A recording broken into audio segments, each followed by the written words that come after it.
12 जुलाई 2025 यानी कि सावन माह का दूसरा दिन और इस दिन शनिवार का दिन भी पड़ रहा है। और इस दिन अगर आप एक छोटा सा उपाय कर लेंगे, बहुत ही छोटा सा उपाय हम आपको बताने वाले हैं, तो कृपया करके वीडियो को लास्ट तक जरूर देखिएगा, क्योंकि आज का उपाय इतना धमाकेदार, इतना अच्छा, इतना स्पेशल होने वाला है कि आप लोग अगर पूरी वीडियो को देख लेते हैं तो आपको बहुत ही ज़्यादा खुशी महसूस होगी कि ये वीडियो हमें पहले क्यों नहीं मिल गई। तो शनिवार के दिन हम एक ऐसा उपाय लेकर आए हैं। इस उपाय को अगर आप कर लेते हैं तो आपके जो दुश्मन हैं, शत्रु हैं, ये पूरी तरह से परास्त हो जाते हैं, क्योंकि शनिवार के दिन का है ये उपाय। और शनिवार का जो दिन होता है शनि देव के लिए समर्पित होता है। और आपको बता दें कि बालाजी महाराज के लिए होता है, हनुमान जी महाराज के लिए समर्पित होता है। तो शनिवार के दिन का ये उपाय बहुत ही ज़्यादा चमत्कारी होने वाला है। अगर आप इस उपाय को किसी भी शनिवार के दिन कर लेते हैं तो आपके जीवन से, आपके जिंदगी से, आपके घर से, आपके परिवार से, आपके चाहे जितने ही दुश्मन क्यों ना हो, शत्रुओं की संख्या बढ़ती जा रही है आपके जीवन में, तो शत्रुओं की संख्या कम होगी और आपके जीवन में कभी भी दोबारा शत्रु भूल कर भी वापस नहीं आएंगे, क्योंकि ये उपाय हम आपके लिए लेकर आए हैं। और इस उपाय को करने मात्र से ही आपके जीवन से शत्रुओं की संख्या पूरी समाप्त हो जाती है। शनिवार का दिन आपको बता दें कि शनि देव के लिए समर्पित होता है। और शनि देव आप तो जानते ही हैं, कर्म फल दाता हैं, व्यक्ति को उसके हिसाब से ही कर्म का फल देते हैं। यदि आप किसी व्यक्ति के लिए अच्छा सोचते हैं, बहुत ही भले आदमी हैं, ना तो किसी को दुख देते हैं, ना किसी को तकलीफ देते हैं, ना किसी को संकट में देख सकते हैं आप, तो आपके साथ हमेशा अच्छा ही होगा। शनि देव की बुरी दृष्टि आप पर नहीं होगी। लेकिन कई बार क्या होता है कि आपकी जो कुंडली होती है उसमें शनि दोष पाया जाता है। कभी कभी शनि की 7.5, शनि की ढैया, शनि की महादशा, है ना, इस तरीके से शनि की जो दशाएं होते हैं हमारी कुंडली में चलती रहती हैं। तो अगर आप शनि की दशाओं से मुक्त होना चाहते हैं तो आप शनिवार से शनि देव से जुड़े हुए ये उपाय आप जरूर करें, ताकि आपके जीवन में, आपके कुंडली से शनि के जो दोष हैं वो सारे समाप्त हो जाएं और आपके जीवन में खुशियां ही खुशियां आए, अपार खुशियां आए, है ना।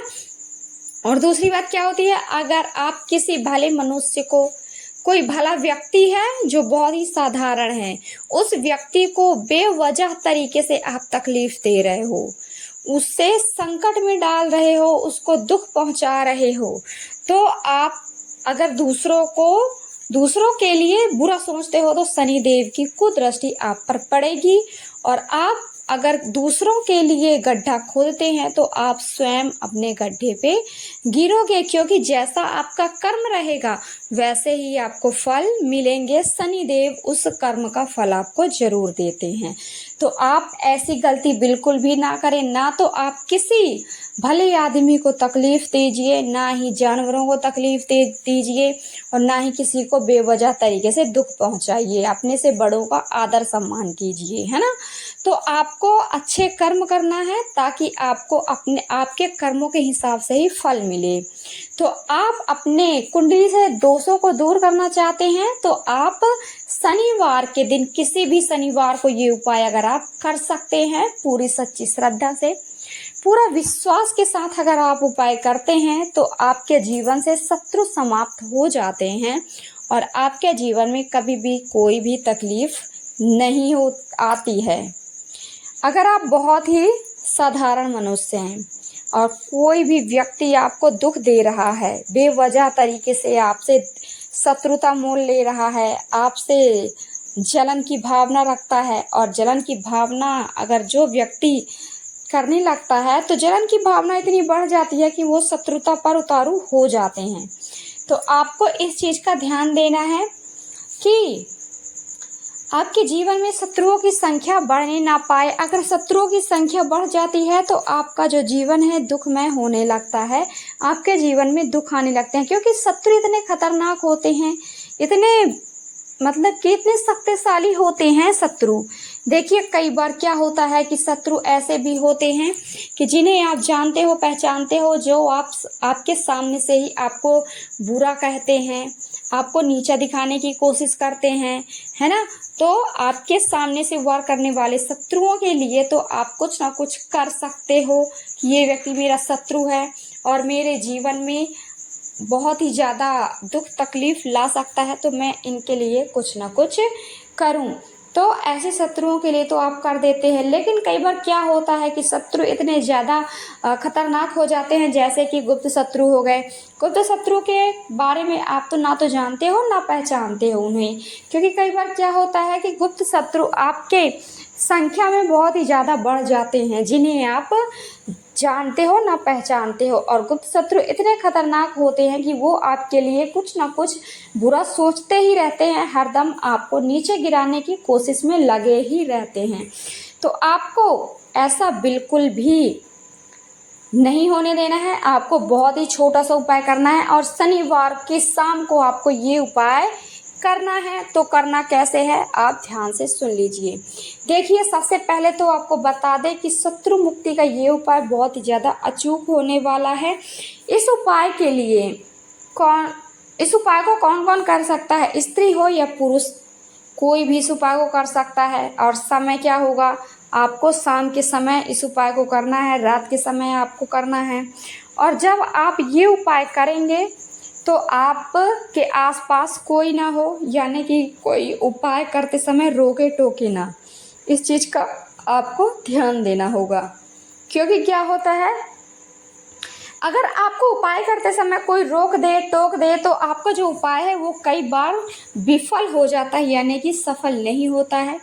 उस उपाय का जो असर है वो नहीं हो पाता है। तो इस चीज़ का ध्यान देना है। तो करना कैसे है, आपको बता दें कि शनि देव से जुड़ा हुआ है ये उपाय। तो करना कैसे है, आपको इस दिन आपको लेना है लौंग के सहायता से आपको ये उपाय करना है। तो आपको कितनी लौंग यहाँ पर लेनी है, 2 लौंग आपको लेनी है। साथ में आपको 1 कटोरी में आपको सरसों का तेल लेना है, क्योंकि सरसों का जो तेल होता है वो शनि देव को बहुत ही ज़्यादा प्रिय होता है, बहुत ही ज़्यादा पसंद होता है। सरसों का तेल अर्पित किया जाता है शनि देव को। तो आपको लौंग लेनी है, लौंग साबुत होनी चाहिए, टूटी हुई खंडित नहीं होनी चाहिए। और एक छोटी सी कटोरी में आप ले लीजिए सरसों का तेल। तो सबसे पहले करना क्या है, जो आपने कटोरी में सरसों का तेल लिया है, आपको उस कटोरी के अंदर अपनी परछाई को देखना है, अपना चेहरा देखना है। और जो 2 लौंग ली हैं, आपको एक मंत्र बोलना है। कौन सा है, ओम शत्रु भैरवाय नमः स्वाहा, ओम शत्रु भैरवाय स्वाहा, है ना। इस तरीके से मंत्र बोलना है। कितनी बार बोलना है आपको, 51 बार बोल सकते हैं। अगर 51 बार नहीं बोल सकते हैं तो आप इनको 7 बार 9 बार इस तरीके से आप बोल दीजिए, है ना। और फिर इस लौंग को आपको डाल देना है सरसों के तेल के अंदर। और फिर इस तेल को आपको ले जाना है शनि देव के मंदिर में। शनि देव को आपको ये तेल अर्पित करना है और उनसे प्रार्थना करना है ना। उनसे प्रार्थना कर लीजिएगा। आपके शत्रुओं के बारे में बोल दीजिएगा कि हमारे जीवन में शत्रुओं की संख्या बहुत ही बढ़ते जा रही है, हे शनिदेव आप हमारे जीवन से शत्रुओं को दूर कीजिए, आप हमारे कष्टों को दूर कीजिए, हमसे कोई गलती हो गई हो तो हमें क्षमा कीजिएगा। इस तरीके से आपको माफ़ी भी मांगनी है और उनसे प्रार्थना भी करना है। और ये तेल शनि देव के चरणों में अर्पित करके आ जाना है। हो सके तो आप एक सरसों के तेल का दीपक भी वहाँ जला सकते हैं। अगर आप ये नहीं कर पा रहे हैं, शनि देव के मंदिर में नहीं जा पा रहे हैं, तो आप ये तेल जो आपने लिया है सरसों का तेल और 2 लौंग जिसमें आपने डाली हैं, इस तेल को आप पीपल के वृक्ष में भी अर्पित कर सकते हैं, क्योंकि पीपल के वृक्ष में भी शनि देव का वास होता है। तो आप ये तेल पीपल के वृक्ष में भी अर्पित कर सकते हैं। और दीपक को आप पीपल के वृक्ष पर जला सकते हैं, पीपल के वृक्ष की जड़ों में शनिदेव के नाम से उनके स्मरण करते हुए। अगर आप वृक्ष के पास नहीं जला पा रहे हैं तो आप अपने घर के मुख्य द्वार पर ये सरसों के तेल का दीपक आप जला दीजिए और जलते हुए दीपक में आप 2 लौंग डाल दीजिए। अगर आप पीपल के वृक्ष के पास नहीं जा पा रहे हैं तो 2 लौंग आपको जलते हुए दीपक में डालना है और शनि देव से प्रार्थना करनी है। ये उपाय अगर आप कर लेते हैं तो आपका जो आपकी जो मनोकामना है वो पूरी होगी। आपके जीवन से शत्रु चले जाते हैं, शत्रु एकदम समाप्त हो जाते हैं, शत्रु की शत्रुता वाली बुद्धि समाप्त हो जाती है और कभी भी दोबारा आपके जीवन में शत्रु नहीं आते हैं। तो ये उपाय ज़रूर करें। साथ ही साथ मेरी वीडियो को लाइक, चैनल को सब्सक्राइब कर दीजिएगा, बेल आइकन को प्रेस करना ना भूलें ताकि हमारी वीडियो की जो नोटिफिकेशन है सबसे पहले आप तक पहुंच जाए और आप हमारी वीडियो का लाभ उठा पाओ। और आपको बता दें कि कमेंट बॉक्स में जाकर आप हमारे वीडियो में जयकारा ज़रूर लगाएं। कमेंट बॉक्स में जयकारा लगाना अनिवार्य है। शनि देव का जयकारा लगा दीजिए, बालाजी महाराज का जयकारा लगा दीजिए, हनुमान जी महाराज का जयकारा लगाना ना भूलें। और देखिए सावन स्टार्ट हो चुका है तो भोलेनाथ का, माता पार्वती का जयकारा ज़रूर लगाएं ताकि भोलेनाथ का आशीर्वाद भी आपको प्राप्त हो सके। तो ये उपाय करें। तब तक के लिए आपका दिन शुभ हो, मंगलमय हो, यही कामना रहेगी मेरी हमेशा ईश्वर से। हर हर महादेव, जय शिव शंभु, जय हो भोलेनाथ की।